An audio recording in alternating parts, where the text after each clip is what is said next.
It all started when I found out that you can 3D print springs. You know those that you have in your mattress. It's surprisingly effective, even when it's printed in PLA like this one. It's springy and it has some pretty good strength as well. The challenges with printing this is the support. Because of how a spring is shaped, it has these suspended curves. And if you print this, it's gonna sag and you're not gonna have a good time. But there is a way around this. You can print it with removable supports like this one. This is my first prototype, and as you can see, this one is damaged, but we'll get to that later.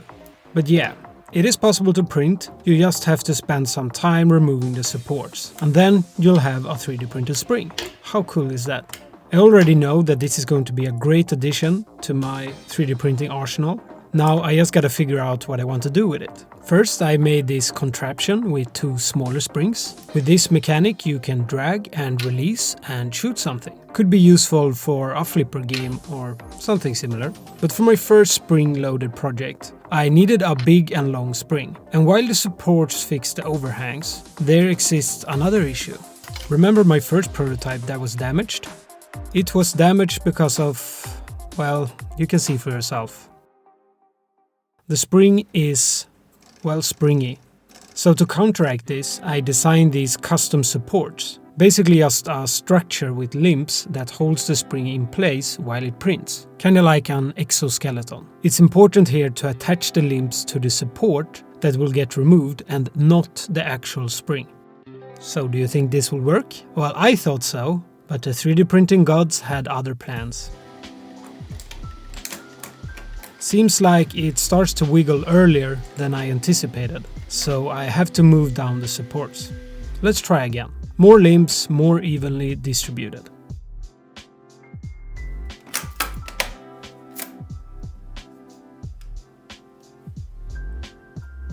This one is rock solid.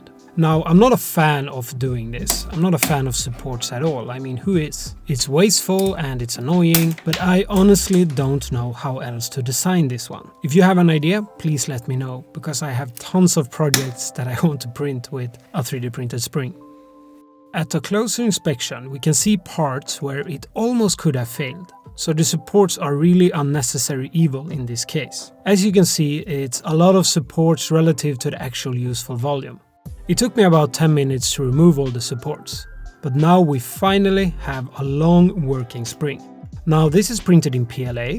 Of course you can increase the strength even more with a more flexible material like TPU, but for this purpose PLA is fine. After playing around with it a little bit, I noticed some cracks forming at the bottom of the spring, which makes sense because a lot of stress is applied there.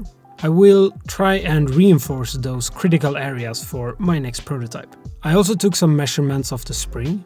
This one is 14 cm tall and can be squeezed down to 10 cm, which is important information to know so that I can fit it in the box. One part I designed very early was this middle finger. I took inspiration from an emoji and just made a basic outline with a fingernail.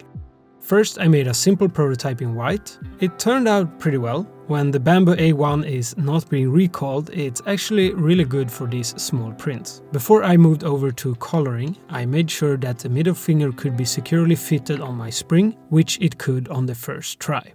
Then I printed it in 3 colors, sticking to the emoji theme. It also turned out really well.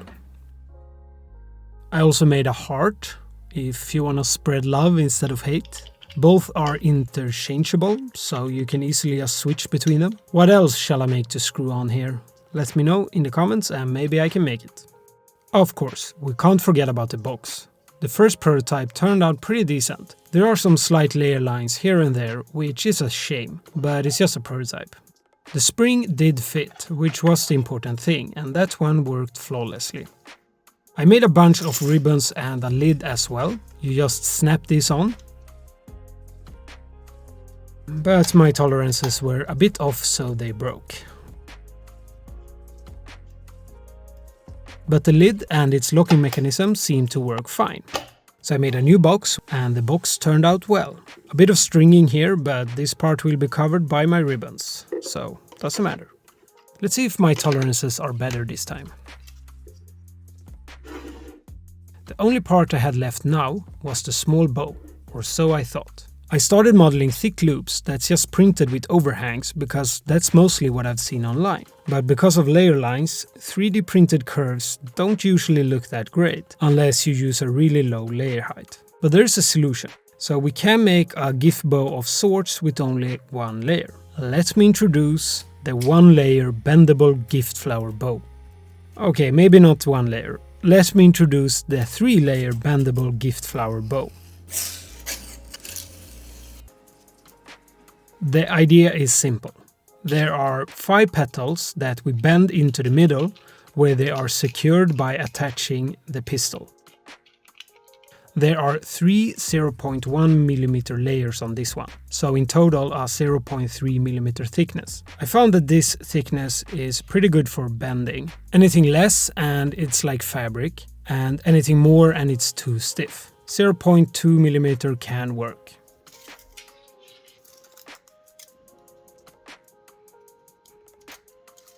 I found inspiration from the Mayflower, which is a popular charity flower that is sold here in Sweden every May.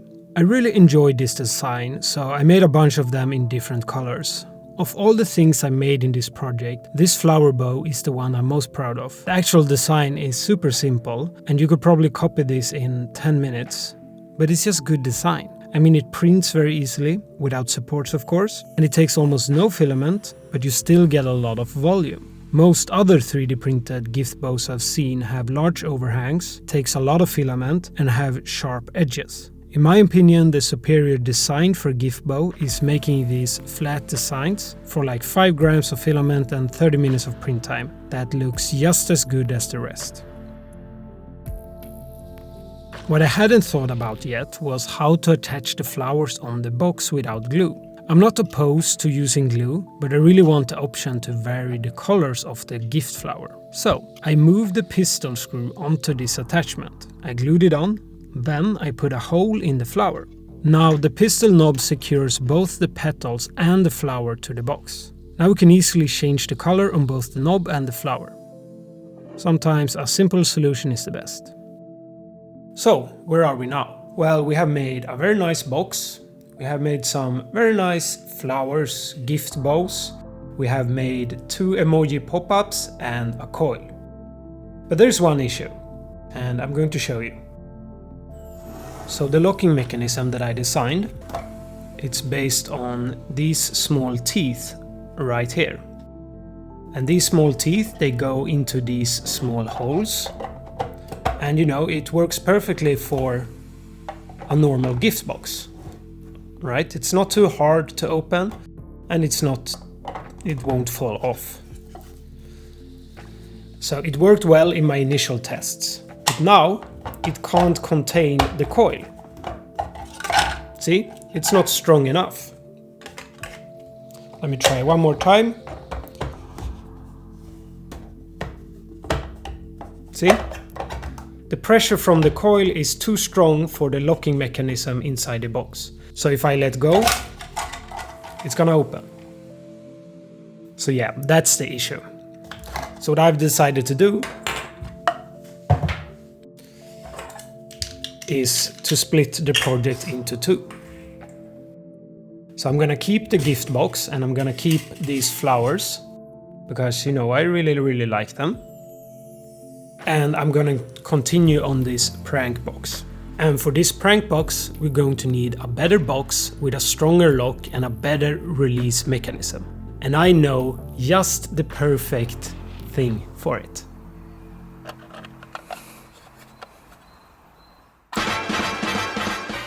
Alright, so here are the results. Everything worked pretty well in Mr. Sunshine's box. So all you do is press this button here. And boom! Because it has a very nice, cool looking spring here that's attached to the lid. Really recommend you print this one. It's a great print, honestly. The only thing that didn't work was the thing that I remixed, which is this thing here inside. I can't screw it on, right? Because this box is printed like this. Everything is printed like this, which means, let's see if I can show you. So inside here, well, there are some overhangs and, you know, the thread isn't really doing what it's supposed to do. So I can't really screw it on all the way down. So I can only screw it in this much before it's just a stop. And now I can't really close it and close the lid, I don't think, at least. Or maybe? No, it's not strong enough. But at least, I don't know, I thought that was pretty funny. At least it has potential, this whole thing. So yeah, I have to redesign this part somehow. Maybe I can just leave it open here. And maybe I should make the spring a little bit shorter. I'll see what I come up with. So I sketched out a different type of locking mechanism. So we have these legs, which basically you pinch here and you push it down and then you release, and the pressure should be enough to keep it in place. And as always, I try to think about which way it's going to be printed. And the spring or the coil, it's printed this way. So this design should be fine. There are no large overhangs or anything. And this part is printed like this or like this, which should be fine. I mean, then we will have some overhangs, but this design is much better because it doesn't have to be as exact as the thread. The thread really needs to be printed in the right direction. I think this one can be printed in any direction. So we'll try it and we'll see how it goes. So here's the new locking mechanism. You squeeze this part, you push it down, and then it's stuck. There is some wiggle room here, but in this case that's not an issue. I tested my design on a very small piece, and I also angled this attachment hole as it will be printed inside the box, so I don't get surprised by any overhangs. And I'm glad I did this on a very small piece, because I realized that while the wiggle room isn't an issue, the spinning is. So as you can see, it can spin now, which means the issue with spinning is that if you put it down like this and it spins inside a box, well, when you open it, you're gonna be faced with an upside down heart. And we don't want that. So I made a different prototype that has a small stop inside. And now when we press down, it can't rotate more than a few degrees. So yeah, time to print everything. So here's my final print. It's a bigger version of Mr. Sunshine's box with a few additional details. It turned out pretty well. I had to slow it down a bit for the overhang inside, but it still managed to print. I just gotta clean it up a little bit. So you can't really tell from the outside. This overhang inside, yeah, it doesn't bother me that much. So what are the changes that I did? Well, first of all, inside we have the attachment piece for the spring. And then when we lock it, I redesigned this locking mechanism a little bit, so it's much tougher. It's much harder to open and you need much more power. You actually can't even open it normally without the spring. As you can see, it gets stuck here.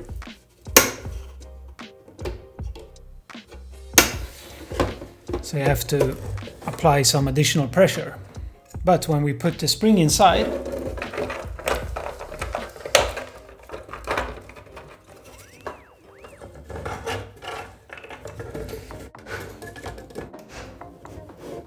see, now it stays inside, and when we press, boom. Yeah, the opening is really explosive, which is fun, and I kind of like it, and it's what I imagined. Let me change the heart. Boom. So yeah, this one is available to download for free on my site. I can't charge anything for this because 99% of the credit goes to Mr. Sunshine. I mean, it's his box. I just made these two attachments and the spring. I really think this is a cool design, and I learned a lot from dissecting this file. So yeah. I hope you enjoyed this video. Every print you've seen in this video can be downloaded at frankadrian.art under digital downloads. So thank you and